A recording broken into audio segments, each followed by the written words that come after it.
What's up, my beautiful ninjas? I hope you guys are all having an awesome day. So I just wanted to come on and do a really quick video.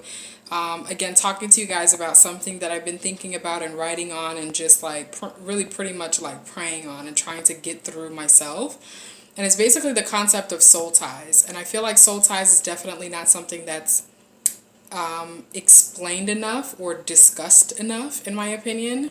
And I think that because it's not a topic of conversation many times, a lot of us don't recognize or don't even know how to recognize if we are being affected by it.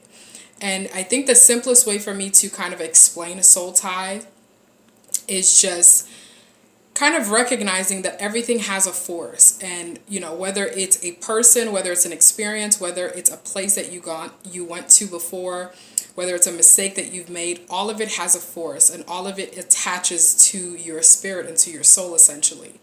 And a soul tie is basically not just the fact that you remember the experience or you remember the person or that you reminisce on it. It's just that if it still has the ability to shape you or to mold you in any way, that is considered a soul tie.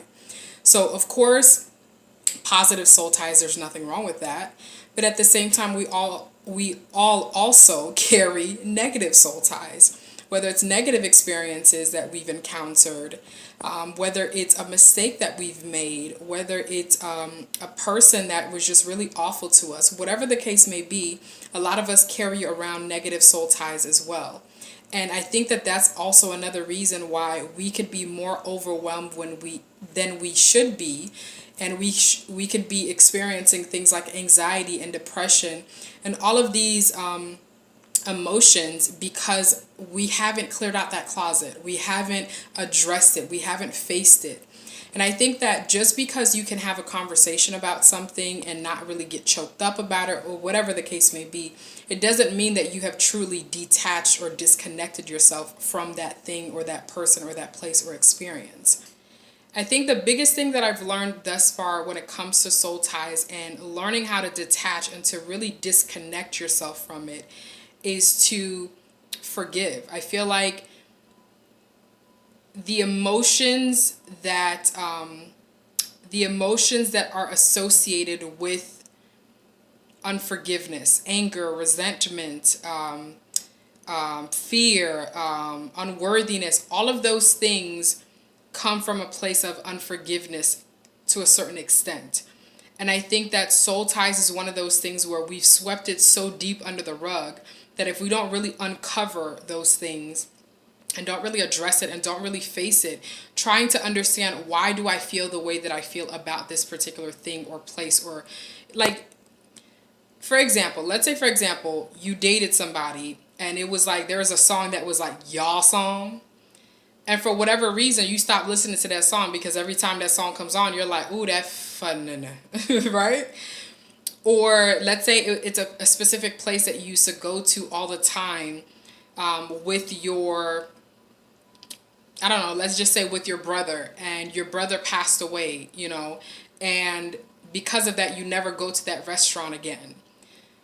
There's reasons that can justify the emotion, but not addressing it means that it's still shaping and molding you to a certain extent. And that can lead to negative, harmful, destructive patterns and habits if you don't really uncover it, address it, sit with those emotions, feel it, and just disconnect yourself from it, And I feel like the biggest thing when it comes to disconnecting yourself is forgiving yourself in advance for allowing it to get this far to begin with. Forgiving yourself in advance for just allowing that to continue to shape and to mold you and to hold you back from your true destiny.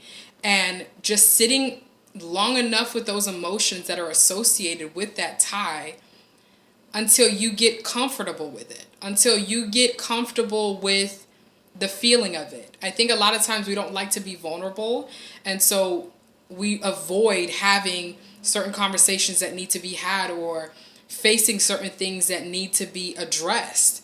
And I think if you're afraid of the vulnerability of it, it will basically continue to grow and create destructive patterns and destructive thoughts and destructive behavior, and it will spill over into other areas of your life. Don't waste your time. Sit with it. Forgive yourself for it. And just get okay with its presence. Get okay with the discomfort of it. And I think that if you become okay with the discomfort within you, the more you kind of build that muscle, the easier it'll lose its grip on you. Hopefully that makes sense. And if you guys understand what I mean, if you guys have experienced that, if you guys have your own scenarios where you're dealing with that currently, definitely leave your comments down below. Definitely send me a message and we'll further discuss it. And if you guys would want me to do a further in-depth video on this, definitely let me know as well. So I hope that makes sense, and I hope that it didn't confuse you more than anything else. But yeah, thank you so much again for watching. I hope you guys are all having an awesome day. Hopefully this helped to encourage and to uplift you and to just help you out a little bit, just give you a little bit of guidance. So yeah, thank you so much. Peace out.